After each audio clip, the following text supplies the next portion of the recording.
Friends, അസ്സലാമു അലൈക്കും. സുനീറ ഉസ്മാൻ ചാനലിലേക്ക് എല്ലാവർക്കും സ്വാഗതം. എൻ്റെ ചാനൽ ഇതുവരെ സബ്സ്ക്രൈബ് ചെയ്യാത്തവരുണ്ടെങ്കിൽ പ്ലീസ് ഒന്ന് സബ്സ്ക്രൈബ് ചെയ്ത് സപ്പോർട്ട് ചെയ്യണം. അപ്പോൾ ഇന്ന് വളരെ ഈസി ആയിട്ട് ഉണ്ടാക്കാൻ പറ്റിയ ഒരു പുതിന ചട്നിയുടെ റെസിപ്പിയുമായിട്ടാണ് ഞാൻ വന്നിട്ടുള്ളത്. അപ്പോൾ ഇതെങ്ങനെ ഉണ്ടാക്കുന്നതെന്ന് നോക്കിയാലോ. ഇതിനാവശ്യമുള്ള സാധനങ്ങൾ എന്തൊക്കെയെന്ന് നോക്കിയാലോ. പുതിനയായി കഴുകി എടുത്ത് വെച്ചിട്ടുണ്ട്.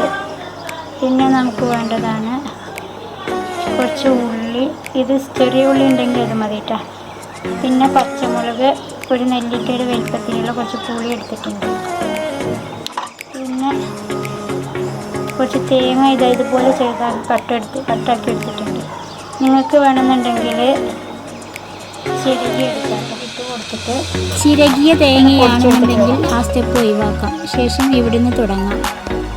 ശേഷം നമുക്ക് ഇതിലേക്ക് പുതിന ഇല, അല്പം പുളി, പച്ചമുളക്, സവാള അല്ലെങ്കിൽ ചെറിയ ഉള്ളി ഇതിട്ട് കൊടുത്ത് ആവശ്യത്തിനുള്ള ഉപ്പ് കൂടി ഇട്ട് കൊടുക്കണം. ശേഷം എന്നിട്ട് ഇത് നന്നായി മിക്സിയിൽ ഇട്ട് നന്നായി നടിച്ചിട്ട് വരാം. ഇതിൽ വെള്ളം ചേർക്കേണ്ട ആവശ്യമില്ല. അപ്പോൾ ഇങ്ങനെ എല്ലാം ചേർത്ത് ഞാൻ ഇതുപോലെ അരച്ചെടുത്തിട്ട് വന്നിട്ട് നന്നായി അങ്ങോട്ട് അരിഞ്ഞു പോകേണ്ട. ചെറിയൊരു തരി പൊട്ടാൻ തന്നെ അരിഞ്ഞിട്ട് കൂടുതലായിട്ട് പുതിന അരിഞ്ഞു കഴിഞ്ഞാൽ അതിൻ്റെ ടേസ്റ്റ് ഡിഫറെൻറ്റ് വരും. അപ്പോൾ അങ്ങനെ നമ്മുടെ വളരെ ടേസ്റ്റി ആയിട്ടുള്ള പുതിന ചട്നി ഇവിടെ റെഡി ആയിട്ടുണ്ട്. ഇത് ബിരിയാണി, നെയ്ച്ചോറ്, മസാല റൈസ്, ഫ്രൈഡ് റൈസ് എന്നിവയുടെ കൂടെ നല്ലൊരു കോമ്പിനേഷനാണ്.